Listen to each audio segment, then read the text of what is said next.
وصحبه ومن والاه أما بعد اللهم انفعنا بما علمتنا وعلمنا ما ينفعنا وزدنا علما ينفعنا آمين يا رب العالمين. وقال صلى الله عليه وسلم نوّروا منازلكم بالصلاة وقراءة القرآن. Ya Allah. Nawiru padha gawe padang sapa sira kabeh.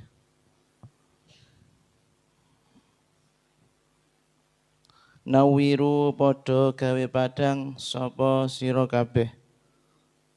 Manazilakum ing pira-pira omah ira kabeh.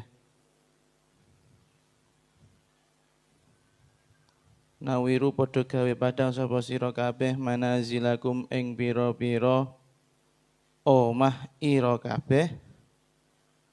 Bisolati kelawan salat. Bisolati kelawan salat wa qiraatil Qur'an lan maca Al-Qur'an. Wa qiraatil Qur'an lan maca Al-Qur'an. Ruwaya diriwayatake apa hadis Anil Baihaqi saking Al-Imam Al-Baihaqi. Ini hadis kalau dari segi sanad, ya, kita ngomong dari segi sanad dulu, keluarnya dari satu sahabat, yaitu dari jalurnya Katsir, beliau meriwayatkan dari Anas bin Malik radhiyallahu an. Terus Katsir ini siapa yang namanya Katsir? Huwa ibnu Abdillah. Tapi yarwi an Anasin wa yadha'u alaih. Dia meriwayatkan dari Anas bin Malik tapi membuat hadis-hadis palsu. Makanya Abu Hatim Ar-Razi mengatakan la yarwi an Anasin haditsan lahu asal. Si Katsir ibn Abdillah ini tidak pernah meriwayatkan dari Anas bin Malik hadis yang asli. Hadis-hadisnya palsu. Tapi ini hadis la'alla suwab ada muqabilnya, ada ada pembandingnya yang berarti kan hadisnya secara sanad hadisnya derajat itu dhaif. Tapi ada pembandingnya dari beberapa riwayat yang lain, insya Allah bisa dibuat i'timad menjadi hasan li ghairihi. Ini dari segi sanad. Kemudian ada yang menambahkan, ini dari segi matanya. Nawiru manazilakum bis sholati wa qiraatil Qur'an. Terus di riwayat Ad-Dailami ditambahi fa innaha shawami'ul mu'minin. Fa innaha shawami'ul mu'minin. Kita terangkan hadis ini secara harfiah. Artinya Kanjeng Nabi itu dawuh nawiru manazilakum. Terangilah, bukan eta terangkanlah ya. Itu lagu kuno ya, sudah tidak begitu viral. Terangilah rumah-rumah kalian dengan sholat dan membaca Al-Quran. Kalau ada riwayat tadi fa innaha shawami'ul mu'minin, karena rumah-rumah kalian adalah nek shawami itu biara, berarti tempat ibadah kalian yang asli, tempat ibadahnya para kaum mukminin. Jadi gini, sebaik-baik rumah, sebaik-baik tempat yang kita tahu, sebagaimana yang disebutkan di beberapa hadis, beberapa riwayah, sebaik-baik rumah itu masjid Allah. Ya, buyutullah. Ya, itu masjid-masjidnya Allah Subhanahu wa taala. Tapi jangan sampai wong iki kesenengan ning masjid terus tapi ora tau dingine omah barang. Wah iku wallah alam ya. Saking senenge iku wong rajulun muta'alliqun qalbuhu bil masjid. Sab'atun la dhilla. Sab'atun yadhilluhumullah fi yaumal qiyamah iku mendapatkan ayub-ayuban saka Gusti Allah. Pak ANRT tapi ora ikine. Nek iki kan murabine ora pati sik koyo ngono lah. Tapi kan dek nganggo hadis liya ya. Idza matabnu adama in qata'a amaluhu illa min thalathin ya. Shadaqatin jariyah aw ilmun yuntafa'u biha iku dek sing iku. Sing pakane iku sing masjid. Jadi kalau benar masjid, musholla, aula, majlis ya itu adalah tempat-tempat yang memang sudah selayaknya kayak pondok gitu, sudah selayaknya di situ yudhkaru fi hasmullah. Di dalamnya disebutkan, digaungkan asmanya Allah Subhanahu wa taala. Tapi jangan sampai wong kesenengan ning masjid lali ngei jatah ngibadah ning ngene omahe. Makanya Kanjeng Nabi sendiri itu kalau sholat sunnah itu kebanyakan di rumah kan ya. Kebanyakan di rumah. Ojo ning malah apa ning masjid tok omah iki yo tempat go gawe anak ora ngibadah ya keliru. Dan saya minta bukan saya minta kalau bisa saya sarankan ketika Anda bikin rumah atau punya tempat di rumah itu jangan sampai mengkhususkan satu tempat itulah. Misalnya kan kalau di rumahnya orang-orang yang saiki niku gawe omah kok musolane sing kono paling pojok welik khusus nyuwepit cukup kanggo wong telu tok biasanya kan kados ngoten. Kadang kanggo wong loro tok. Akhirnya sholatnya ndok kono tok, nek bar sholat subuh. Ya, anane pajangan Quran, pajangan sarung dan pajangan peci kan itu nih. Sarung ngeper saking suwene rak tahu dikubah ya. Kalau bisa sholat ya sholat saja gitu loh. Depan TV kayak nggak masalah. Di depan kamar nggak masalah. Dalam kamar juga nggak masalah. Di ruang tamu juga nggak masalah. Harapannya apa? Di situ ada tempat-tempat yang disinari oleh Allah, barokah kita sholat, barokah kita ibadah. Ojo nek aku nek rak ndok kono rak ngaji ngono misale ora iso, ojo. Harus dibiasakan. Nanti sesekali dina iki ngajine nek kamar, dina iki ngajine nek ngarep TV, dina iki sholat ngono lho. Ben padang kabeh gitu lho, kesorot sama barokahnya sampean le maca Al-Quran. Tapi di sini bukan hanya, walaupun yang disebutkan adalah Al-Quran, walaupun yang disebutkan adalah sholat, tidak menutupi amal-amalan yang lain, itu bisa membuat rumah menjadi terang. Seperti maca rotib, itu juga pasti bagus. Kemudian maca sholawat, itu pasti bagus. Lagi yang disebutkan di sini hanya sholat dan qiraatul Quran, karena dua-duanya kesukaannya Kanjeng Nabi. Ya, Kanjeng Nabi innya pas sholat. Kanjeng Nabi seneng pas maca Quran. Sampean ora di wudu misalnya daimul hadas misalnya ora wudu ya wes sholawatan kan gitu kan. Dan sekali lagi konsep tadi jangan sampai di rumah itu mengkhususkan satu tempat. Oh iki kanggo mushola aja. Eman mangke apa ya? Kesannya itu nanti di luar itu pasti maksiat gitu loh Mas. Paham tak saya? Di luar area itu boleh maksiat, tapi di area situ jangan kayak gitu loh nanti pada akhirnya. Yang dikhawatirkan seperti itu. Makanya alhamdulillah saya sendiri kalau di rumah dhuwur tapi ya, itu sholat ya iso. Bahkan nek sampean ngerti nek tangga menuju dalam atas itu ono ketika arep naik tangga kedua itu ono panggonan sholat go sholat ku iso. Aku tahu sholat yo kono bolak-balik. Kenapa? Ya harapannya ya ben padang kabeh ya salat ya maulid ya maca ratib ya kadang ndok kono turu ya ndok kono kan nek pas biyen disengeni umi nek saiki ya ora usah tak sawedi mbek sing ngene sing iki sing dhuwur iki aman insyaallah terkendali ya Allah ya Allah. Nah, ini di sini wadzalika li annal qalba kal mir'ah, rumah itu bagaikan hati dan hati itu bagaikan cermin. Wa atharus sholati wal Qur'an tuziduhu isyrafan wa nuran wa dhiyaan.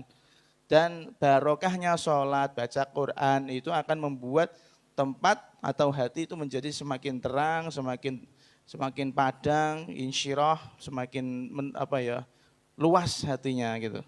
Pada akhirnya wa bidzalika tahsulut tuma'ninah wal yaqin, dan dengan itulah akhirnya rumah hati manusia yang ada di rumah tersebut akan mendapatkan ketenangan dan keyakinan. Nah gitu harus diriadoi barang. Omah kok ora tau diruwat, nggo dolanan ae, nggo wik-wik tok ae kan ngono. Ora masalah. Setelah wik-wik ngaji pun enggak masalah toh, asalkan enggak hadas. Loh iya, masuk itu. Pun. Ya Allah. Wah, langsung ketemu hati sih, berarti keputusanku satu.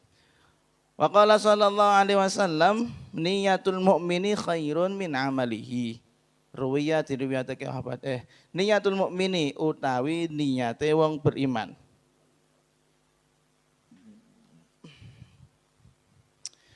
Niyatul mukmini utawi niyate wong kang beriman khairun iku luwih bagus. Khairun iku luwih bagus min amalihi tinimbang saking amale mukmin. Min amalihi tinimbang saking amali mukmin. Ruwiyat dan riwayatake apa hadis anil Baihaqi saking al Imam al Baihaqi. Nah, ini hadis juga diriwayatkan dari satu jalur yaitu sahabat Anas bin Malik. Cuman di hadis ini ada dua perkara. Kan tadi disebutkan ruwiyah anil Baihaqi.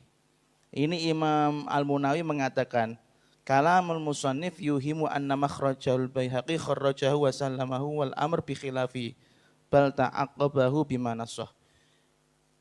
Tadi mu'alif mengatakan, kita kan tahu bahwasanya kitab Syifa'us Saqim itu ambilannya dari kitab Faidul Qadir, kitab Jami'us Shaghir salah satunya.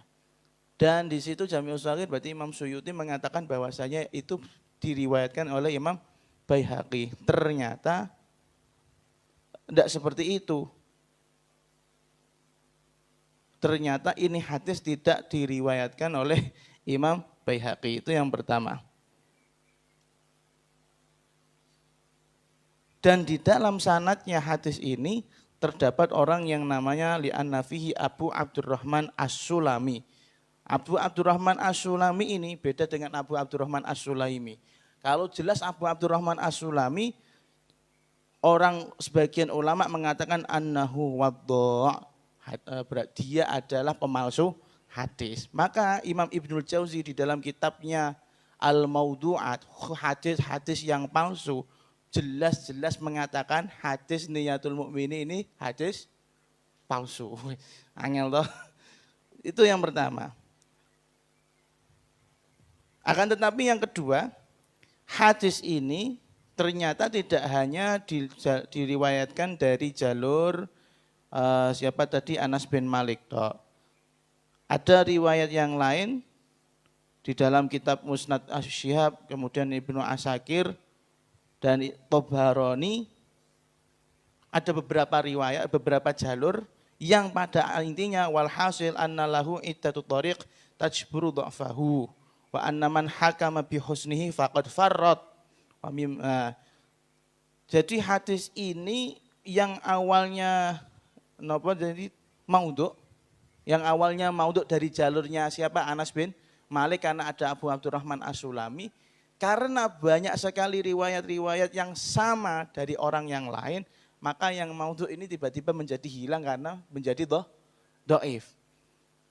Menjadi dhaif. Tapi kedhaifan ini tidak bisa naik menjadi hasan. Maka kata beliau, wa anna man hakama bi husni, barang siapa ulama yang mengatakan hadis ini hasan faqad farrat, terlalu berlebihan. Berarti tidak bisa naik menjadi hasan, itu tidak bisa, walaupun jalurnya banyak. Loh kok iso Gus? Ya bisa aja, wong awalnya berangkat dari maudhu' masalahnya. Awalnya berangkat dari maudhu'. Kalau berangkatnya dari dhaif mungkin bisa naik menjadi hasan. Tapi karena dia berangkatnya dari yang lebih bawah, nggak bakal bisa jadi di hasan. Paham ya? Itu yang pertama. Yang kedua, walaupun ininya secara sanad itu kurang kuat, tidak bisa menjadi pegangan, karena kalau dipikir-pikir juga orang bisa kepenak dhewe nek ngamalno hadis iki mangke. Wah, penting niate lah. Entuk kan ngono ya. Nah, ini tapi secara makna bisa dibenarkan. Secara makna bisa dibenarkan. Jadi gini, kenapa niatnya seorang muslim mukmin itu lebih baik daripada amalnya itu sendiri? Misalnya ada kamu yang bermukmin pengen mengamalkan sebuah amal yang soleh. Karena di sini disebutkan syarahnya li'anna takhlidallahil abda fil jannah laisa bi amalihi wa innama huwa liniyati. Karena alasan Allah Subhanahu wa taala membuat kamu kekal di surga itu bukan karena niatmu, bukan karena amalmu, tapi karena niatmu. Lah kok iso? Wes ngene ae. Anda punya keinginan misalnya pengen umrah, Anda punya keinginan misalnya haji, Anda punya keinginan misalnya thalabul ilmi ke Mekah. Tapi karena berbagai alasan, karena berbagai kondisi, situasi, Anda tidak bisa ngaji, Anda tidak bisa umroh, bisa haji, tidak bisa thalabul ilmi ke Mekah. Maka niatmu itu saja sudah cukup. Seandainya Anda mati, niatmu itu diganjar, paham enggak? Ngono loh. Begitu juga alasannya Allah Subhanahu wa taala membuat Anda kekal di surga karena punya niat baik. Cuman karena satu dan berbagai hal terhalangi. Iki pas baik kondisiku iki berarti. Ini tadi kenapa saya enggak cepet-cepet mulang ndek gini. Karena baru beberapa menit yang lalu, setengah jaman yang lalu ada WA dari teman-teman yang di Saudi sana, Mekah, kemudian mereka kirim PDF, isinya Excel, termasuk di dalamnya ada nama saya. Tahun ini saya keterima, dipastikan berangkat harusnya ke Mekah Ummul Qura, tapi tak pikir di anak bojo ya, wis di pondok, wis di tanggung jawab, wis di khotbah dan lain-lain. Itu rada berat. Temenan, ini saya jadi aku kan bertanya, kok lagi ditompo, saya daftar 2015 tapi diterima 2022. Ternyata iklannya mengatakan bahwasanya yang diterima ini dari yang mendaftar 1436 Hijriah sampai 1443 Hijriah. Wah, sementenan waduh epol kan gitu ya. Makanya pada akhirnya ya sudah, niyatul mukmini khairun min amalihi, gitu aja berarti. Ya saya tetap di sini tapi niatnya sudah di Mekah kan gitu. Jadi ya alhamdulillah ada hikmahnya hadis ini kita baca pagi ini. Saya mungkin ambil keputusan besar, mungkin saya tidak akan ngurus ke Mekahnya, eman-eman. Tapi ya arep alasan mosok wis tuwa ngene. Umur piro sih aku? 2000 piro iki? Umur 22. Tua kaji aja ya. Oke.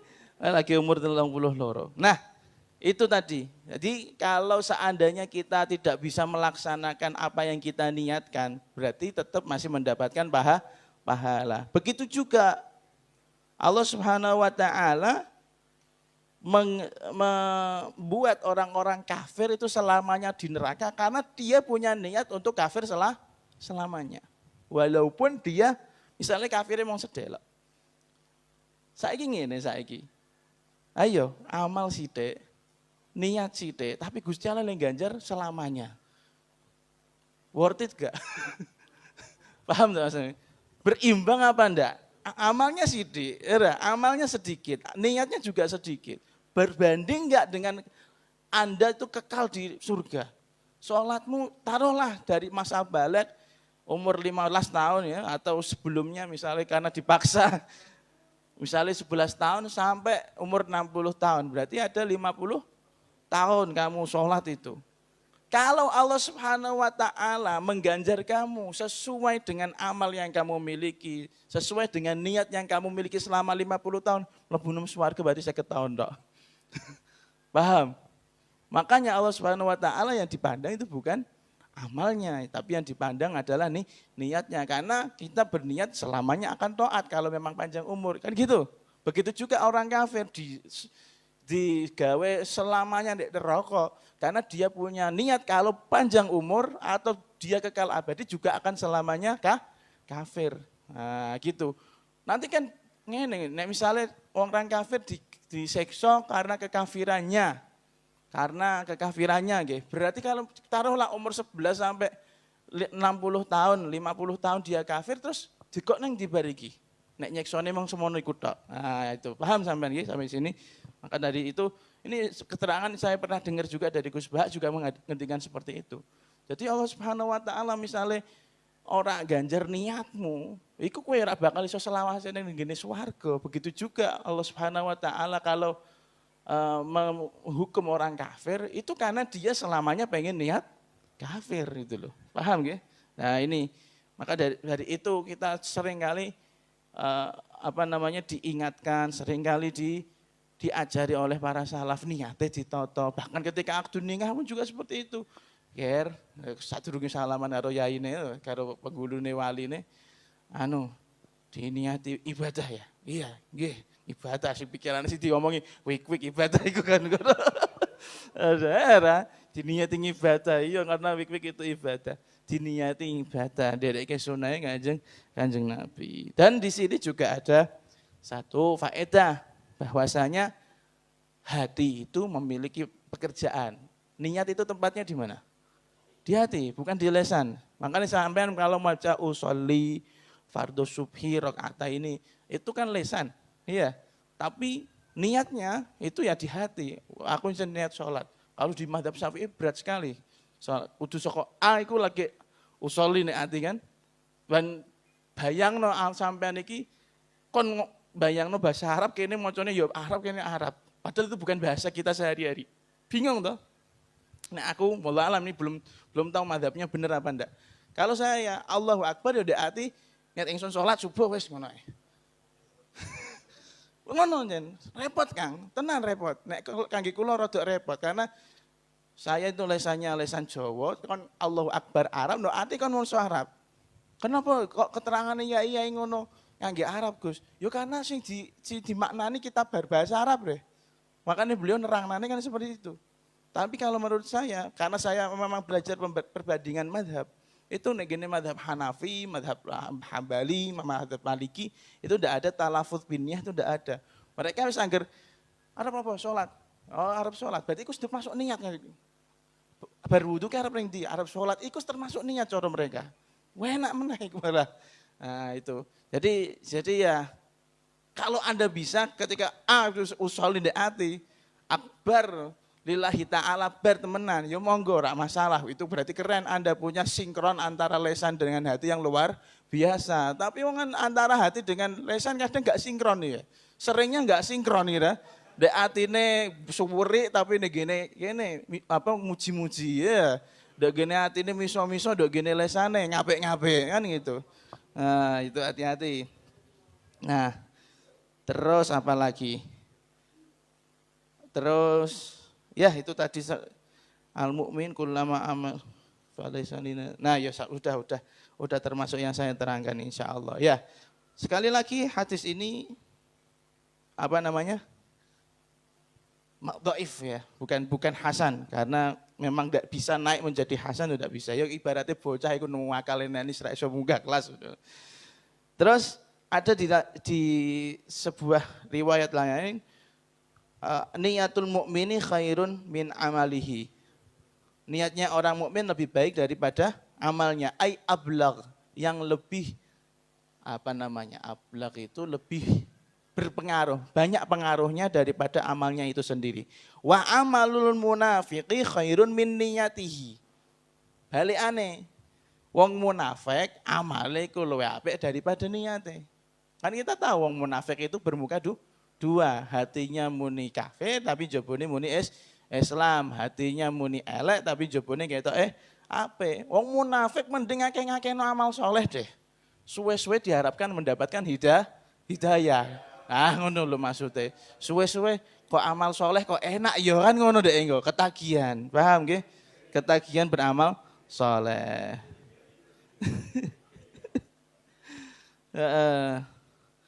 Wa kullun ya'malu ala niyatihi, dan semua orang beramal standarnya guys, standarnya mereka beramal sesuai dengan niatnya. Bahkan walaupun amalnya itu amal soleh dan niatnya niat yang jelek, kan banyak kita sudah ahlinya kan gitu kan, sholat dengan harapan diingeti aku cah pondokan, aku anak kiai, aku apa biasa itu. Tapi kalau orang munafik itu lebih baik amalnya daripada niatnya.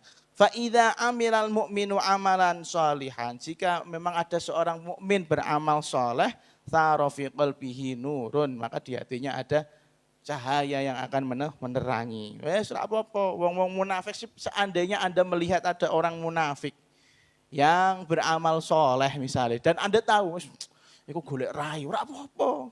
Kang golek rai terus Kang, kono-kono wae ra. Sapa ngerti mendapatkan hidayah. Gitu. Kan untung juga di Anda kan mendapatkan kebaikan dari dia yang munafik kan gitu. On. Piye caramu aku mangkat Umul Qura ta lagi Mekah petang tahun Iki kan pondok tak pasrah ulil iki. Allah. Gawe kakak dhisik lil ngambung ini keluargane Abu ya. Dadi anaknya Abu ya. Ulil Junas ya. Aduh. Tapi yo repot nek mangkat nduk kono, mangke nek rak salah nek misalnya nggawa anak bojo itu harus agunan juga 100 ribu real berarti 400 juta rupiah. Alah, duit tinggal bangun pondok air. Wes lanjut. An-najishu akilu riban mal'unun. Anit Tabarani. An-najishu. Kita terang no. An-najis Ajis. Aduh. An-najis itu gimana ya? Kalau maknanya saya nggak tahu, belum tahu makna yang asli. Jadi saya terangkan aja. Di bawah situ ada apa namanya catatan kaki huwallazi yuzidu fis saman la li rohbatin. Ada orang yang jualan kemudian dia mark up nilai jualnya, dia naikkan nilai jualnya untuk apa? Bukan karena dia bukan untuk menarik apa? Menarik pembeli, tapi beli yughirra ghairahu aw yamdahu sil'ah kadzalik. Biar orang lain tertipu karena harga tersebut atau orang lain tertipu dengan pujian-pujian yang dia lontarkan untuk barang yang dijualnya. Piye maksudnya? Paham tak ora? Jadi dhek ono barang, oh iki barang kualitas apik makane larang misalnya. Padahal asline kualitasnya rendah. Iku apa jenenge? Yo najis itu, yang di bahasa Arabnya najis itu loh, tapi bahasa Jawanya apa? Wong ngedol dengan nilai yang lebih tinggi, tapi bukan niatnya untuk membuat orang tertarik, tapi biar orang tertipu bahwasanya ini aslinya regane murah, tapi dikei larang. Piye iku? Ya ngono, an-najisu utawi wong kang nengke. Astagfirullah. Enak ya paling nengke ya. Bener kan? Alladzi yazidu fil sil'ah la li raqbatin bal liyaqta'a ghairahu. Jadi memuji barang berkualitas tapi hasilnya regane enggak seperti itu. Wis paham nggih? Ya, nengke. An-najisu utawi wong kang nengke. Enake pol ngomong. Akilu riban iku iki dadi apa? Kang iku tawi ngono nggih. Dadi apa, Mbah? Aku ya bingung. Ngeten nggih, la ala takdir ana huwa dok konten nggih. An-najisu utawi wong kang nengke, akilu iku utawi wong kang mangan. Akilu iku utawi wong kang mangan, huwa iku utawi iku ngono. Wah. Iku neng buri kira. Mal'unun masalahnya. An-najisu utawi wong kang mengke akilu riban utawi wong kang mangan barang riba, mal'unun iku den laknati. Nanti yang pinter i'rab coba ditelusuri, dikocaki i'rab sing kepenak piye. Saya juga bingung nih. Mubtadae loro bisa apa ndak? An-najisu te wong kang nengke akilu riban iku utawi wong kang mangan riba mal'unun iku dilaknati. Mungkin akilu riban menjadi khobar pertama najisu, mal'unun menjadi khobar bersama gitu ya. Allah alam atau khobarnya akilu ya. Wah enggak tahu juga, aku bingung nih, terus terang. Nah, nanti silakan sing pinter-pinter i'rab diocaki. Tapi aku bingung, bingung masuk kue rak bingung, harusnya kan luwih bingung kan ya. Harusnya, tapi kalau Anda bisa ya alhamdulillah. Saya mengakui ya saya di sini kurang paham. Najisu utawi wong kang mangan utawi wong kang nengke akilu riban. Iku utawi wong kang mangan riba mal'unun iku dilaknati. Selama ini yang saya baca seperti itu. Anit Tabarani, ruwiyah diriwayatake apa hadis? Anit Tabarani saking Al-Imam At-Tabarani. Ini hadis diriwayatkan Imam Tabarani dari jalurnya Al-Awam Ibn Hausyab. Awam Ibn Hausyab meriwayatkan hadis ini dari sahabat Abdullah Ibn Abi Aufa. Imam Haytami mengomentari hadis ini, rijaluhu thiqatun. Semua sanad hadis di dalam sanad rawi hadis di dalam hadis ini semuanya bisa dipercaya. Lakin, jangan catatan meneh. Lakin, tapi la a'lamu lil awami samaan min Abi Aufa. Saya tidak pernah mendengar bahwasanya Awam ibn Hausyab pernah ngaji langsung sama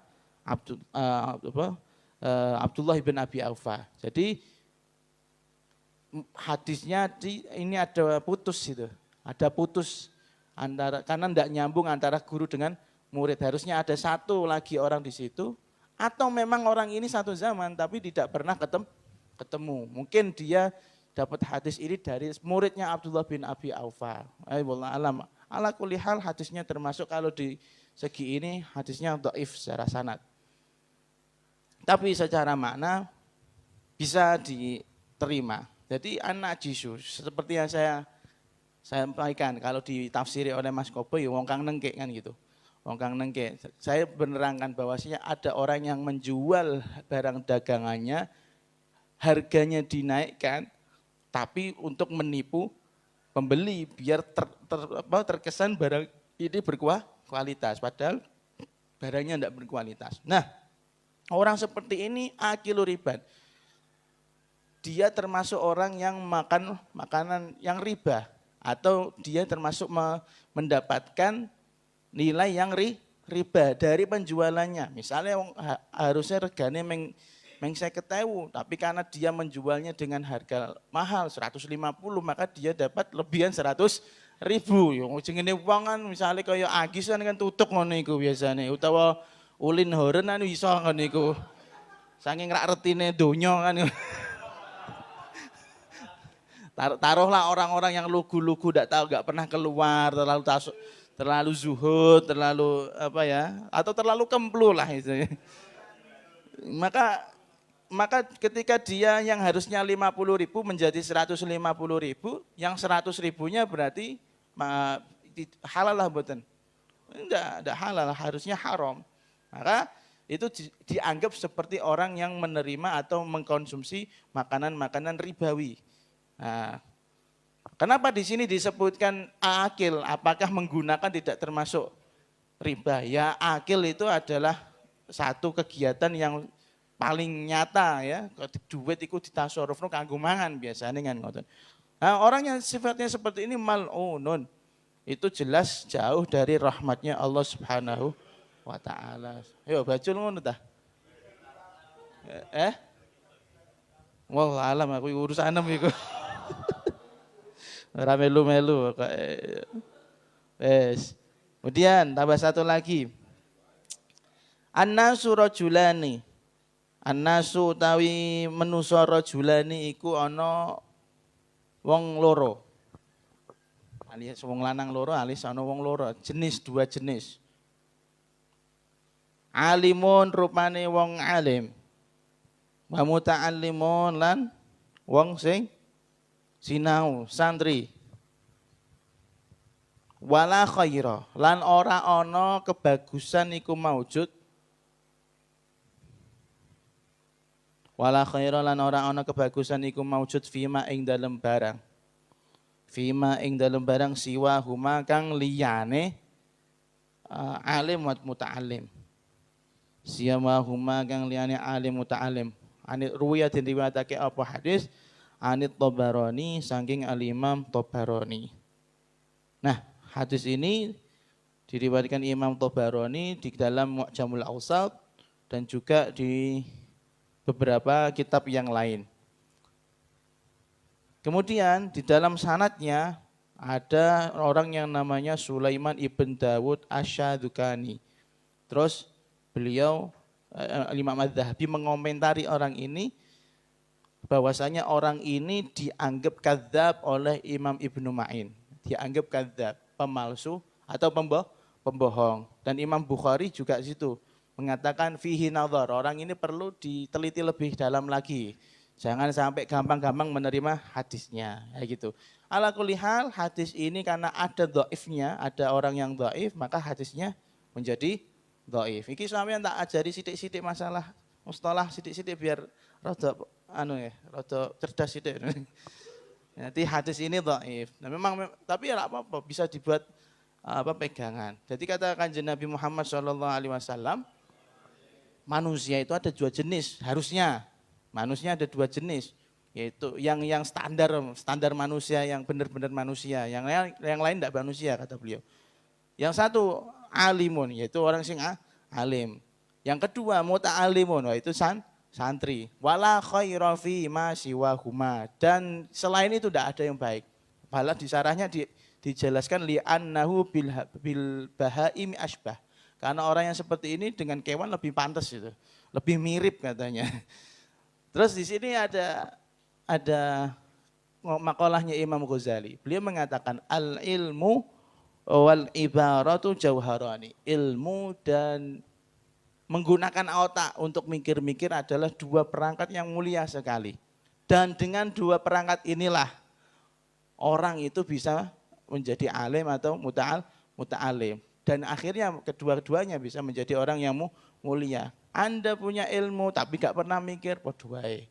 Anda pemikir tapi tambah dasar ilmu, apa meneh menjadi liar pemikirannya. Harusnya ilmu diimbangi dengan mikir, mikir juga berdasarkan dari ilmu. Haumal maqsudu min khalqid darain. Inilah yang Allah maksudkan ketika menciptakan dunia dan akhirat. Wong ning donya iku kudu duwe ilmu, kudu mikir barang. Untuk yang gue mikir, ilmu nih dijalankan. Ben selamat dunia akhirat. Memang Allah Subhanahu wa taala menciptakan dunia ini biar kita menggunakan akal pikiran kita dan ilmu kita. Fahaqqun 'alal 'abdi alla yastaghila illa bihima. Maka seharusnya seorang hamba itu harus untuk fokus terhadap peningkatan ilmu dan peningkatan pemikiran. Ojo statis nduk ngene iku tok. Tapi tentu saja ilmu dan pemikiran itu bukan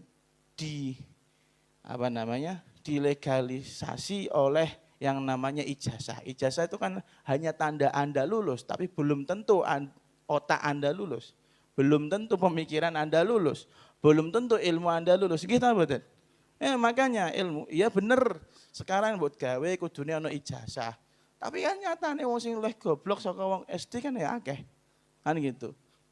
Nah, makanya itu orang-orang yang seperti itu tidak akan survive kecuali pakai jalur orang dalam gitu. Karena dalam pasti survive lah, pasti akan anu lah. Tapi kalau orang dalamnya modar ya waduh wae. Hati-hati. Bahkan kalau boleh ngomong, beberapa dosen juga ada yang enggak tahu, saya enggak tahu dosen mana. Tapi ono dosen sing asline tak pantes jadi dosen ya ono. Saya enggak nyindir loh ya, tapi kalau dia tapi ono loh. Ora nek sing ndok kene insyaallah ape-ape. Mesti nek njaba ki ono, kancaku dhewe yo ngoten. Aku lho kok wong cah iki iso dadi dosen iku cerdasé sepira, kemudian kita ayo angger ngono-ngono ae kok iso ternyata jalur orang dalam. Ora usah ada teman saya seperti itu. Teman saya seangkatan loh ya. Bodo eling ta ora sing tau diulang Pak iku ning kene TBS. Ora wonge gawe buku ning MPA. Saya enggak menjelek-jelekan, tapi koyo era macem ae nek jadi dosen. Oh, ternyata Pak Li ketua MUI Kudus. Ya wis ra jadi orang dalam seperti itu. Jadi aja berkecil hati kalau Anda itu tidak berijazah atau apa sih, penting maca kitabe bener, iso mek mau ngeropi an-najisu mau ya sape iku dan lain-lain. Allah. Pun. Tsumma qala an-nadamu taubatun wallahu a'lamu bissawab.